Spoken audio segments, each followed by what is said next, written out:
From aged-old theaters rumored to hold more than just props in their dark attics and crumbling crawl spaces, to prestigious pubs boasting both fascinating hauntings and dark histories tangled with some of the most notorious serial killers known to man. To date, we've never covered any location quite as old as the city itself, the Smoke. And if those nicknames aren't ringing any bells, just wait for the hour and Big Ben will do that for you. That's right, we've heard our viewers' requests, and we think it's high time. The Speakeasy is absolutely thrilled to bring you our first list of picks for the most haunted places in the one and only city of London. Here we go. Number 5, Hyde Park. Hyde Park is a 350-acre royal park located in central London, bordering Kensington Gardens. The land originally held the Manor of Hyde, which was constructed through the 1000s. In 1536, Henry VIII obtained the manor and land, enclosing it as private hunting grounds. But in 1637, it was reopened to the public under the order of Charles I. Shortly after, in 1642, during the English Civil War, several forts were built along the eastern perimeter of the park. During the Great Plague of London in 1665, the area was all but abandoned, as even multi-generational residents left behind their beloved family homes in an attempt to avoid the ghastly disease. In 1728, 270 acres of the park were set aside on reserve for the creation of Kensington Gardens. Through the 1730s, the Serpentine Lake was created. The park became a popular location for duels through the 18th century, with squabbles claiming as many as 63 recorded lives. Though realistically and honestly, probably countless more. On July 20th of 1982, tragically, 4 soldiers of the Blues and Royals along with 7 horses were killed via a violent bombing attack. The assault left countless others injured. This tragedy, however horrific, hasn't stopped Hyde Park from growing in popularity over the years as a place for gatherings, political rallies, protests, celebrations, and good clean family fun. Among its modern additions are facilities as well as a concert venue that has hosted the likes of the Rolling Stones, Pink Floyd, and Queen, to name a few. Throughout its long existence, a number of reports of strange and otherworldly happenings have arisen from the park grounds, leaving a slew of ghost stories and local legends in their wake. Many claim the paranormal activity within the park comes from the small pet cemetery it hosts. Yes, that's right, you heard us. And if there are any fans of a certain novel or its writer pertaining to places like this, you can literally jump for joy right now. The Hyde Park Dog Cemetery holds the bones of just over 300 beloved pets. One legend tells that these pets were so loved in life that the groundskeeper actually offered the courtesy of performing burials himself, as the emotional strain was just too much for the dedicated owners. Many entering the park, especially those nearing the burial grounds, have reported small, shadowy apparitions scurrying about through the bushes, strange growling sounds, and the pitter-patter of quadrupedal footsteps stalking walkers. On several startling occasions, witnesses have reported what appears to be the full-bodied apparitions of former owners drifting silently across the grounds before dissipating into nothingness, sometimes near particular headstones. Housed on the northern end of the park is the old Tyburn tree. Disturbingly, this tree was used for hangings for hundreds of years. And many nearing its location report hearing disembodied voices, moaning, crying, and the perturbing sounds of something wooden dropping, followed by the sudden creak of a limb. Throughout the entirety of Hyde, many report full-bodied apparitions from different eras, some so solid they're mistaken for the living. And on numerous occasions, parkgoers have described what they feel are the disembodied sounds of hunters on horseback chasing down prey long lost to the past. On a closing note, if you don't possess a hardy constitution, you may want to avoid stopping by this haunt. Many claim the very trees throughout Hyde have soaked up their fair share of bloodshed, and are in fact haunted or cursed themselves. Many also describe the feeling that prying eyes are watching them from the highest branches, and on several more disturbing occasions, witnesses report being overcome with a strange urge to actually strangle the person next to them. Number 4, the Old Operating Theatre Museum and Herb Garrett. The Old Operating Theatre Museum and Herb Garrett is a museum of surgical history housed in the oldest surviving operating theatre, which in turn is located in the attic of the St. Thomas Church. The current St. Thomas Church was originally constructed in 1703 with the purpose of replacing the older, dilapidated structure. It was part of the medieval St. Thomas Hospital. The garret or attic was used to dry herbs for medications. In 1822, the operating theater opened up the old garret, allowing clusters of students to observe intensive medical procedures. The theater was originally connected to the women's ward, and rather disturbingly, poverty-stricken women were often used as test subjects for surgeons of the time. And you thought your job was bad. Of course, in that day and age, anesthesia and antiseptics were nothing more than a fantasy. Death from blood loss, shock, and infection was exceedingly common. There are even accounts of early medical staff separating subjects from the areas with other patients as to avoid causing panic when the screaming started, usually mid-surgery. In 1862, both the operating theater and herb garret were locked down and eventually abandoned when the hospital was moved to its newer location. For a time, the building was used as office space, and little to no attention was given to the undiscovered, locked, and ominous portions of the premises. Surprisingly, the attic sat untouched until 1956. Everything found inside was described as in pristine condition, as if it had only been abandoned that day. Shortly after, in 1962, the museum and garret were opened to the public after a century of disuse. Not surprisingly, many have reported a wide range of otherworldly activity within the old garret, including extreme temperature changes, the sensation of icy hands grasping at one's person, and overwhelming sensations of dizziness, nausea, and excruciating illness that dissipates upon leaving the property.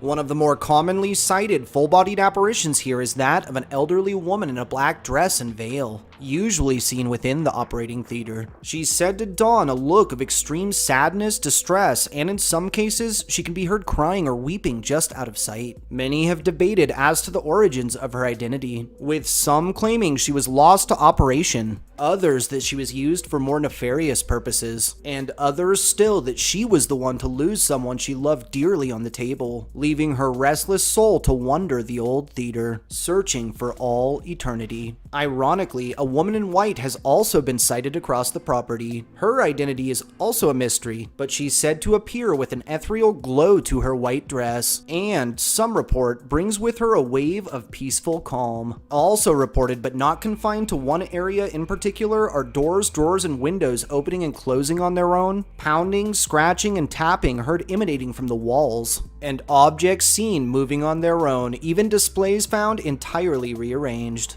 Lastly, and possibly most troubling, are the reports that detail the sound of unnatural screeching cries, medical staff identifying what they believe to be bodily fluids, and the unmistakable smells of rotting or burning flesh.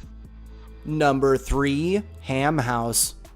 The historic Ham House and Garden is located on the banks of the River Thames in the suburban Ham district of southwest London, and boasts a reputation set in place by the National Trust as being unique to Europe as the most complete survival of 17th century fashion and power. Ham House was originally constructed in 1610 by King James I for his son Henry Frederick, Prince of Wales. When Prince Henry died just 2 years later in 1612, the home was passed to his younger brother, Charles. Charles rose to kinghood in 1625, leasing the home to his lifelong compatriot, William Murray. Murray, along with his wife, completely remodeled the old abode, their extensive renovations still visible to this very day.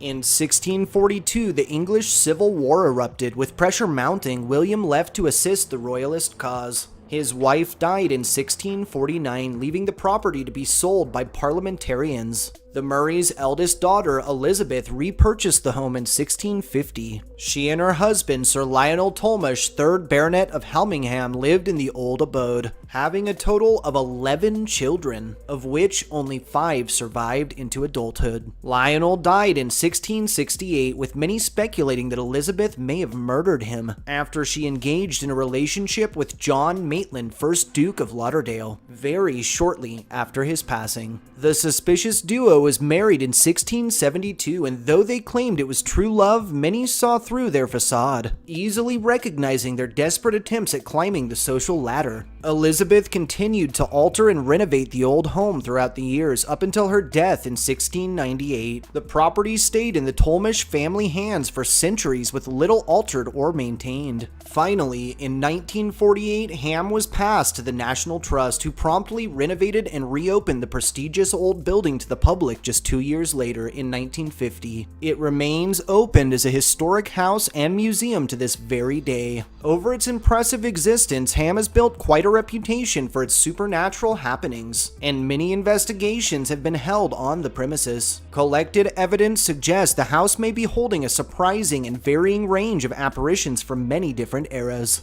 Reports of hauntings span back to the early 1800s, when visitors first reported sighting a woman in a long black dress and shawl appearing throughout the home. Many who sighted this lady in black reported hearing a strange tapping sound like a cane, and some suggest this may have been the apparition of Elizabeth herself in her twilight years. The room Elizabeth died in is rumored to be the most haunted, with staff actually greeting her each day as they enter the room to ensure her presence stays docile. Many who have entered this room report being frozen in shock and terror upon glancing in the large mirror that hangs there, only to be greeted by the reflection of Elizabeth standing directly behind them. One legend tells the daughter of a butler was asleep in one of the rooms. She reported being awakened by a scratching sound on the wall. Suddenly, the figure of what she described as an old hag appeared at the end of her bed. This incident was investigated thoroughly, and behind the segment of wall were found documents confirming that Elizabeth had, in fact, killed her first husband.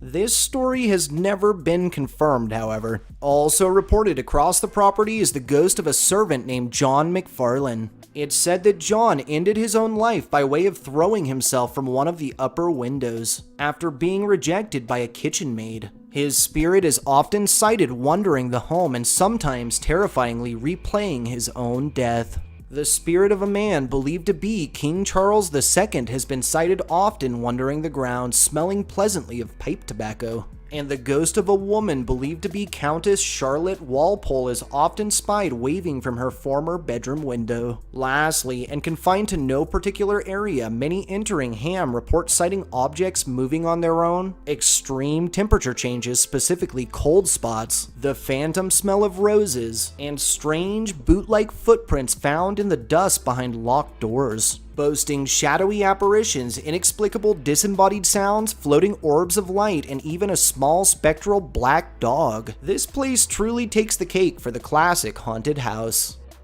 Number 2. The 10 Bells.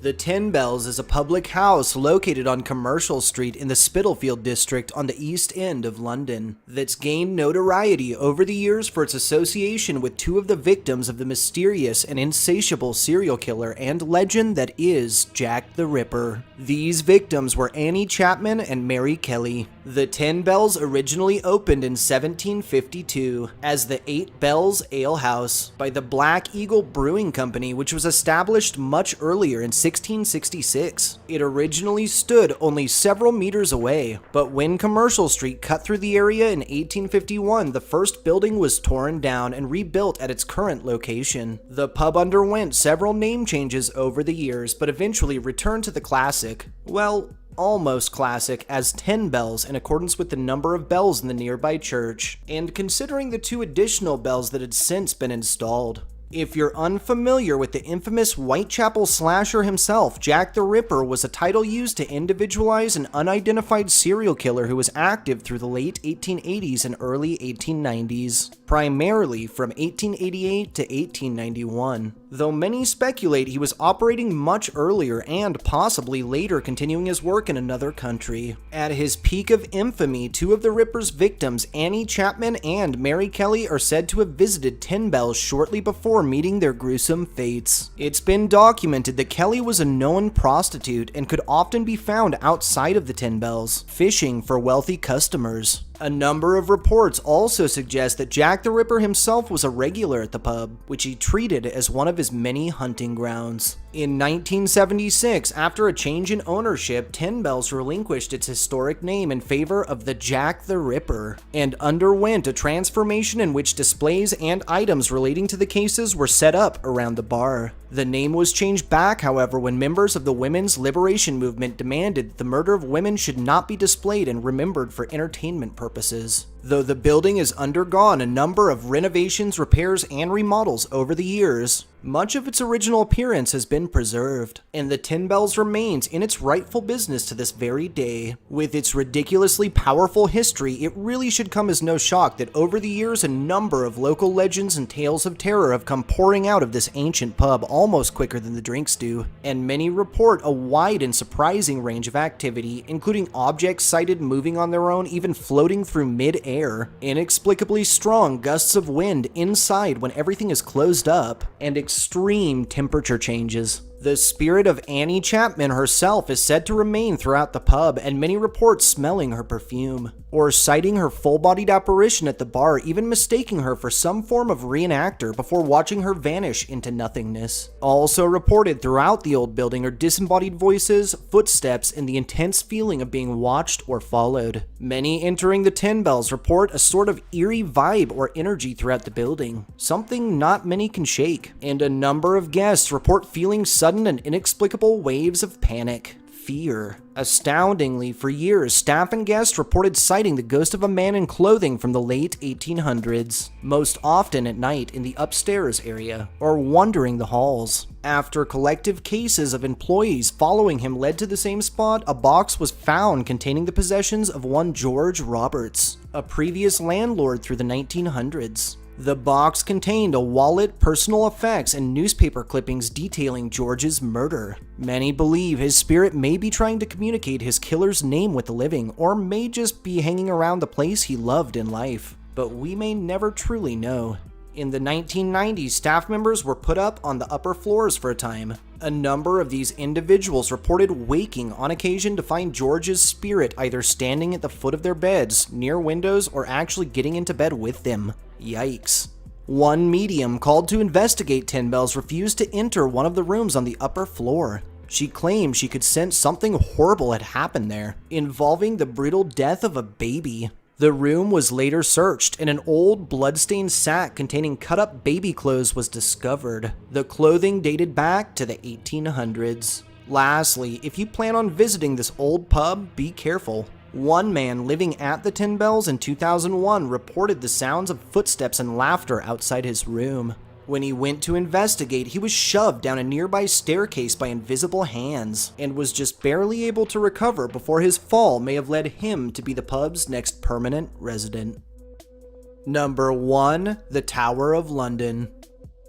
The Tower of London, or officially Her Majesty's Royal Palace and Fortress of the Tower of London, is located on the north bank of the River Thames in central London, and really needs no introduction, but we're gonna give you one anyway. Construction on the White Tower as it was began in 1078 and was ordered by William the Conqueror. It was originally designed to be used in combat, but when necessity rose, it was repurposed as a prison. From 1100 onward, it was used primarily to hold prisoners who were considered political threats and that the government wished to isolate from society, as well as a place to house or hide royal possessions, even to protect the royal families in times of unrest. The inner ward was constructed later in the 12th century, partially encircling the White Tower. In the late 13th century, the outer ward was built, encompassing the castle as a whole. When completed, the castle took up 12 acres of land by itself, and required an additional 6 acres to completely surround it.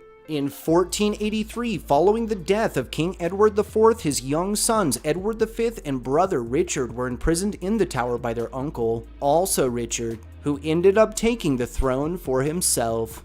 It's believed that Richard either killed the boys himself or had them murdered to secure his seat of power. The tower's use as a place of confinement continued through the centuries into various eras of modernized interrogation techniques, downright torture, and even brutal executions by way of beheading, hanging, or firing squad. Most notably, infamous saboteur Guy Fawkes was executed within the tower in 1606. Fawkes was arrested for his role in a plan to blow up Parliament. In 1674, workmen performing renovations at the tower uncovered a strange wooden box. When it was opened, the skeletons of 2 children were found locked within. It's widely accepted that these bones belonged to the long-missing princes. The bodies were later reburied in Westminster Abbey. The tower was opened up as a tourist attraction through the late 1800s. Shockingly, while it was still in use as a prison. The last prisoner to be executed at the Tower of London was that of Josef Jacobs, a German spy put down in 1941. The tower continued to serve prison purposes for just over a decade longer until finally in 1952 prison activities were ordered to cease. With such a twisted, tragic, and often bloody past, it's no wonder numerous ghost stories surrounding the tower have arisen over the years. Many have claimed to cite the spectral figures of 2 young boys believed to be Edward and Richard. They've been seen in various rooms, especially around sundown, clad in nightgowns, chasing each other, playing. These infamous and chilling apparitions have since been dubbed the Princes in the Tower. Another spirit rumored to stalk the area is that of Lady Arbella Stewart, cousin to Queen Elizabeth I. It's documented that Arbella starved to death whilst in prison here, and her malnourished, distressed-looking spirit has been sighted throughout the castle. Another famous spirit said to haunt the tower is that of Queen Anne Boleyn, wife of King Henry VIII, who was beheaded after giving birth to a stillborn son. Her spirit has been sighted wandering through the castle halls, sometimes with her own head in her hands. This apparition has also been sighted within the church of St. Peter ad Vincula, the tower chapel where she was buried. Another grisly ghost sighted throughout the area is said to be that of Margaret Pole, Countess of Salisbury. In life, Margaret was sentenced to death for treason and, denying her crime to the very end, refused to lay her head upon the chopping block. The result was that she was hacked to death in what was described as the most brutal fashion, some say still alive through most of it. Chillingly, many walking the Tower Green, especially officials at night, report watching in shock and horror as Margaret, along with several non-distinct guards, replay the absolutely sickening death over and over again. Another spirit seen wandering the area is that of the mysterious woman in white. Not much is known about her, but often she's sighted with a crowd of ghostly children gathered at her feet or following close in tow. She's said to bring a certain calm to any area she graces, whilst filling the surrounding air with the smell of flowers. While the aforementioned apparitions are among the most notable, the paranormal infestations don't stop there. In fact, they don't even start to slow down. And many speculate the legendary tower and its grounds could be holding hundreds, if not thousands, of restless spirits, with many reporting full-bodied entities donning clothing from many different periods, eerie shadow figures that slink about, strange fogs, mists, and vaporous manifestations that seemingly float with cognition, and much, much more. Inexplicable disembodied sounds, objects moving on their own, and the feeling of being watched, touched, or even grabbed by invisible hands are just a few of the normal day-to-day occurrences on the grounds. Lastly, many report running into apparitions that appear to be various kings, queens, or nobility from the structure's past, most passing them by, thinking them actors before turning just in time to catch them vanishing into thin air. With its absolutely fascinating ties to England's history, its brutal legacy, and all manner of manifestation ranging from benign to downright nightmare-inducing, it's really no wonder we chose the Tower of London as our pick for the most haunted place in, well, London. Thank you everyone for tuning in to our first list of the most haunted locations in London. If you enjoyed this video, don't forget to subscribe to our channel and turn notifications on so you know when the good stuff is coming out. Click that like button down below and, most importantly, share this video and our channel with anyone you think could use a little scare. Until next time.